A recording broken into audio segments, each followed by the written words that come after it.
So the now veteran Jamaican sprinter, Yohan Blake, ran a season's best 9.98 last week to become the fastest Jamaican this season.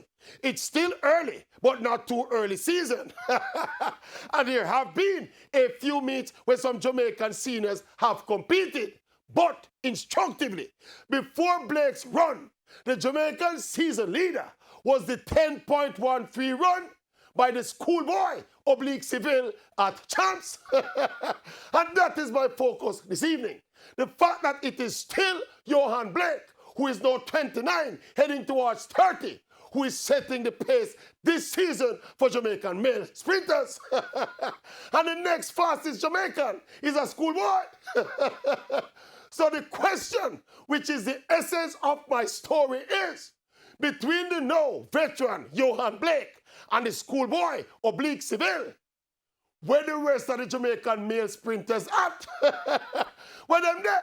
Where is Kemar Bailey Cole and Javon Minzy and Michael O'Hara and Jazeel Murphy and Nickel Ashmead and Dexter Lee and who again? Where them there? Where the Jamaican sprinters are? Where the Jamaican male sub-10 sprinters are? Where them there?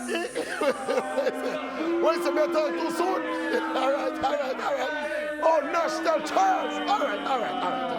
It's a false alarm. Them are trained behind the scenes, and we will see them at the national trials next month. All right, my apology.